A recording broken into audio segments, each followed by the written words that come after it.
जिला हिंदी शिक्षिका LPM public school के ऑनलाइन कक्षा में आप सभी का हार्दिक स्वागत करती हूँ। प्यारे बच्चों, आज हम सब अपनी पाठ्य पुस्तक परिवेश के कक्षा 6 के पाठ 3 प्रकरण है प्रदूषण महाविनाशक नामक पाठ का अध्ययन करेंगे। तो चलिए आज की कक्षा आरंभ करते हैं। देखिए बच्चों, ये जो प्रदूषण है इसके बारे में तो आप सभी को पता है। इस पाठ में लेखक ने यह बताने का प्रयास किया है कि एक चीज और समझिए, ये कहानी नहीं है। प्रदूषण महाविनाशक यह कहानी नहीं है, यह एक निबंध है। क्या है? निबंध है। तो इस निबंध में लेखक ने यह बताने का प्रयास किया है कि वर्तमान की सबसे बड़ी समस्या प्रदूषण है।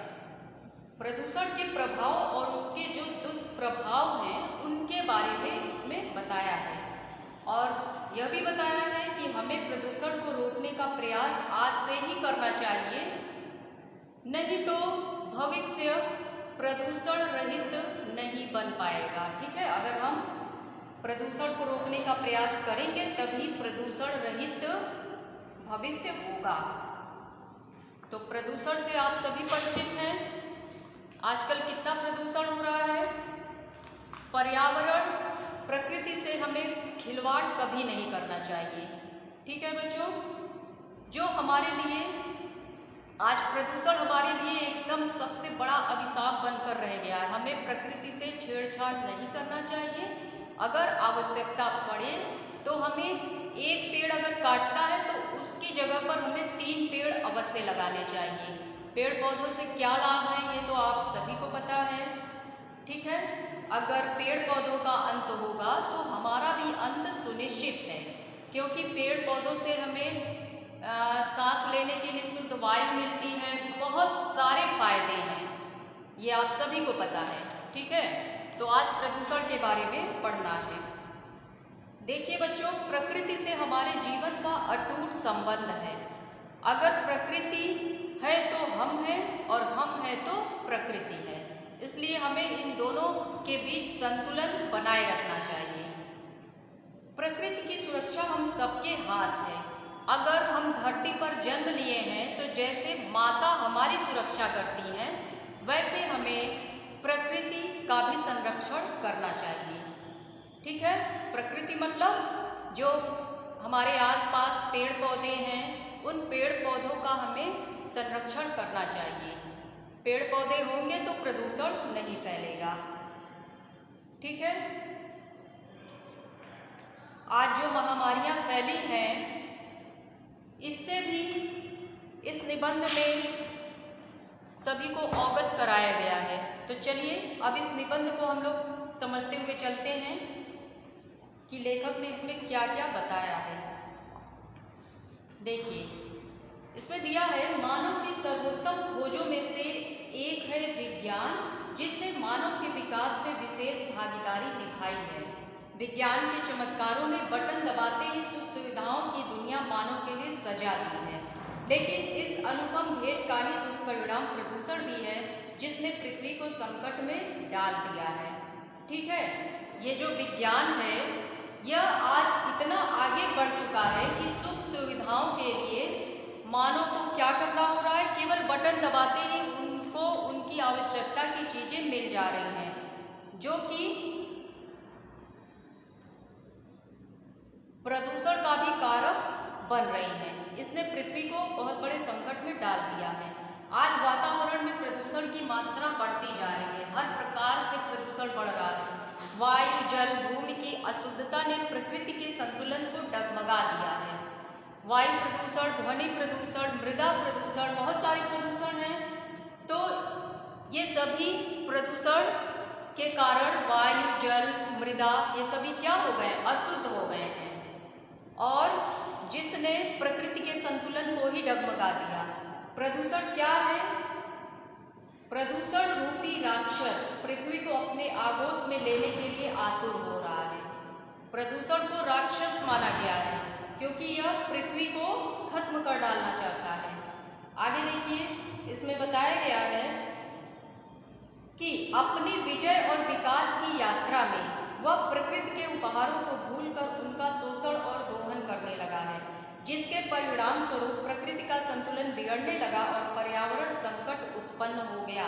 इसमें बताया गया है कि मनुष्य आज इतना स्वार्थी हो गया है कि अपने लाभ के लिए वह प्रकृति के उपहारों को भूलकर उनका शोषण करने लगा है, जिसके परिणाम स्वरूप प्रकृति का संतुलन बिगड़ने लगा और पर्यावरण संकट उत्पन्न हो गया है। जनसंख्या की वृद्धि, वनों की कटाई, उद्योग धंधों का विकास, अनावश्यक वस्तुओं का अंबार, कूड़े कचरे का ढेर, अस्वस्थकारी चीजों का उपभोग आज पर्यावरण प्रदूषण के कारक बने हुए हैं। ठीक है बच्चों, तो हमें इन सभी पर नियंत्रण करना है। जैसे जनसंख्या की वृद्धि है और वनों को अधिक से अधिक मात्रा में काटना है, उद्योग धंधों का विकास करना है। लोग पेड़ पौधों को काट कर वहाँ पर बहुत सारे उद्योग कारखानों को स्थापित कर रहे हैं, जिनसे पेड़ पौधों की जब कमी हो रही है तो पर्यावरण प्रदूषण हो रहा है। अनावश्यक चीज़ें, कूड़े कचरे का ढेर, ये सभी क्या है? ये सभी पर्यावरण को असंतुलित कर रहे हैं। मनुष्यों ने सुखों की पूर्ति हेतु जहाँ एक ओर वनों को उजाड़ा और वन्य जीवन को विनष्ट किया, वहीं प्लास्टिक के सर्वाधिक उपयोग ने आज कचरे के महल खड़े कर दिए हैं। ठीक है, जो न तो विनष्ट किए जा सकते और न ही वातावरण के लिए स्वस्थकारी सिद्ध हो सकते हैं। मनुष्यों ने क्या किया है? अपने स्वार्थ की पूर्ति के लिए एक और वनों को उजाड़ दिया है और वन्य जीवन को विनष्ट करके क्या किया है? प्लास्टिक का अधिक से अधिक उपयोग किया है। और अगर प्लास्टिक, आपको पता है, मिट्टी में प्लास्टिक मिल जाती है तो वह गलती ही नहीं है। ठीक है, प्लास्टिक के सर्वाधिक उपयोग ने आज कचरे के महल खड़े कर दिए हैं, जो प्लास्टिक न तो विनष्ट किए जा सकते और न वातावरण के लिए लाभदायक हैं। तो आज प्लास्टिक के खिलौने, बर्तन, मोबाइल, कुर्सियाँ, मेजें, वॉशिंग मशीन, थैलियाँ आदि अनेक वस्तुएं प्लास्टिक से बनी हुई हैं और इनका उपयोग मनुष्य कर रहा है और इधर उधर जब फेंक देता है तो वही मिट्टी में मिलती है, विनष्ट भी नहीं होती और वातावरण के लिए हानिकारक होती है। आज जो नदियाँ हैं वो नालों में परिवर्तित हो गई हैं। फैक्ट्रियों का रासायनिक मलबा, घरों का मैल, शहरों की नालियों का पानी आदि नदियों को प्रदूषित कर रहे हैं।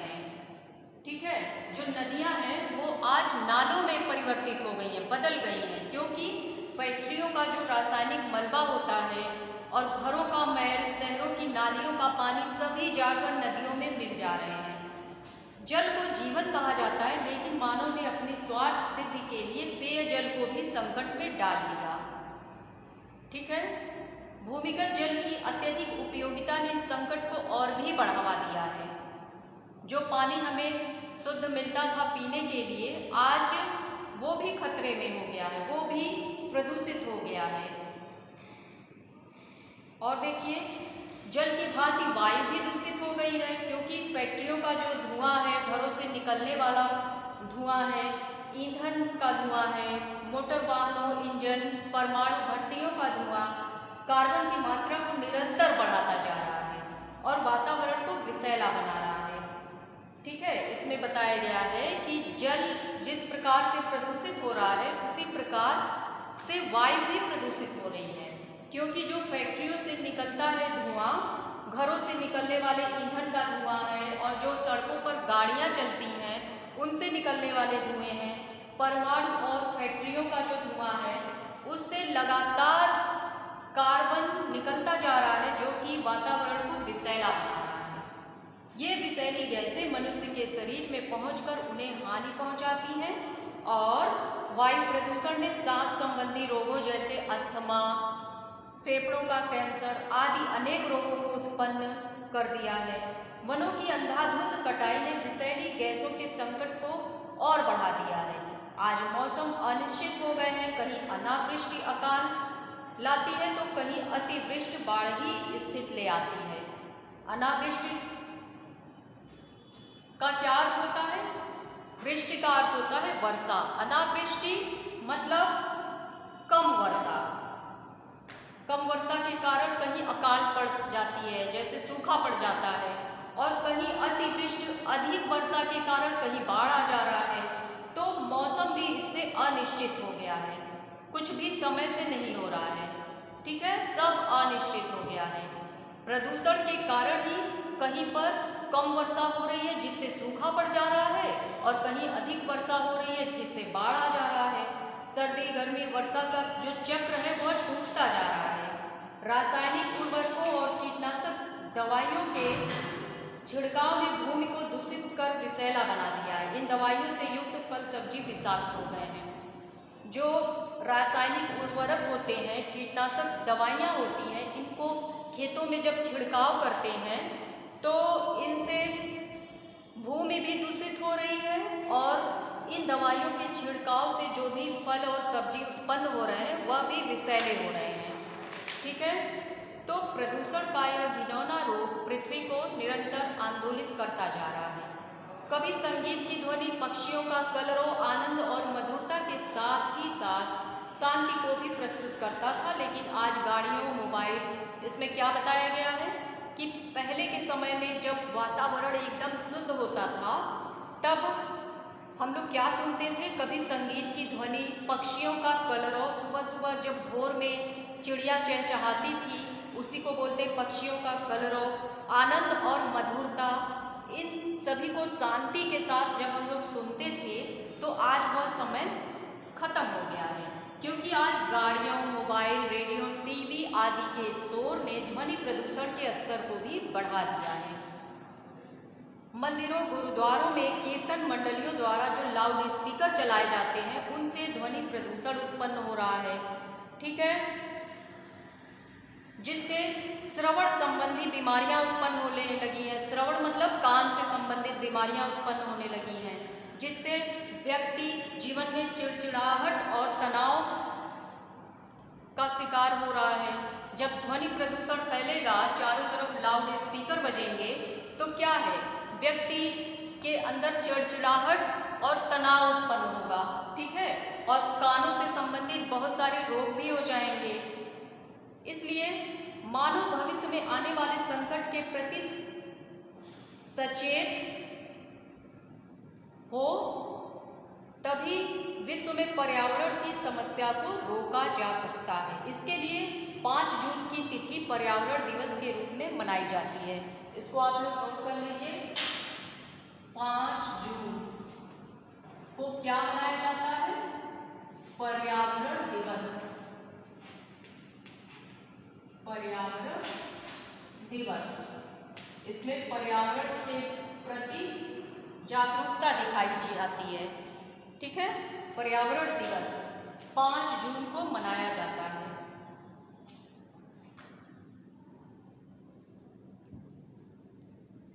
औद्योगिक क्षेत्र में किसी भी उद्योग को लाइसेंस देने के पहले पर्यावरण विशेषज्ञों की स्वीकृति, धुएं तथा अन्य प्रदूषणों के निष्कासन की समुचित व्यवस्था को अनिवार्य कर दिया गया है। विषैले पदार्थों, कूड़ा कचरा आदि को नदियों और जलाशयों में प्रवाहित होने से रोका जा रहा है। ठीक है, तो इन सब से बचने के लिए हमें अधिक से अधिक पेड़ पौधे लगाने होंगे, और जो प्रकृति के लिए हानिकारक चीज़ें हैं उनका उपयोग बंद करना पड़ेगा। जैसे पॉलीथीन या प्लास्टिक का उपयोग, जलवायु, भूमि, आकाश की स्वच्छता को बनाए रखना होगा। हमारा कर्तव्य है भावी पीढ़ी को स्वच्छ पर्यावरण प्रदान कर हम ईश्वर की रचना को और अधिक सुंदर बना सकते हैं। ठीक है बच्चों, तो इसी बात को इसमें बताया गया है।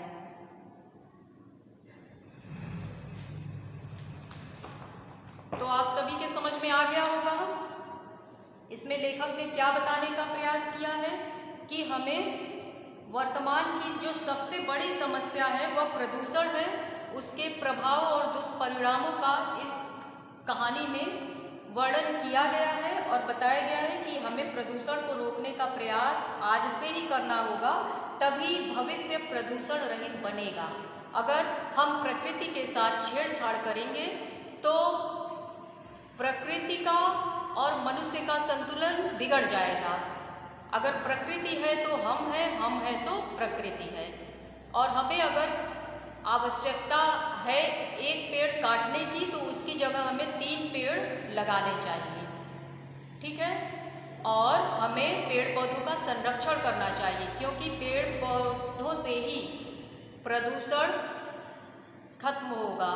जल प्रदूषण, वायु प्रदूषण, ध्वनि प्रदूषण, ये सभी प्रदूषण क्या है, इन पर हमें रोक लगाना चाहिए। नदियों में जो फैक्ट्रियों का पानी है उसे नहीं बहाना चाहिए। और जो धुआं है, ठीक है, जो चिमनियों से निकलता है धुआं, उससे हमारा वायु प्रदूषण हो रहा है, जिससे कि सांस संबंधी अनेक बीमारियां हो रही हैं। और ध्वनि प्रदूषण, जो लाउड स्पीकर बजते हैं उनसे ध्वनि प्रदूषण हो रहा है, जिससे कान संबंधी अनेक बीमारियां उत्पन्न हो रही हैं, ठीक है। तो हमें इन सब पर रोक रखना चाहिए और पर्यावरण के संतुलन को बनाए रखने का प्रयास करना चाहिए। अधिक से अधिक पेड़ हमें लगाना चाहिए,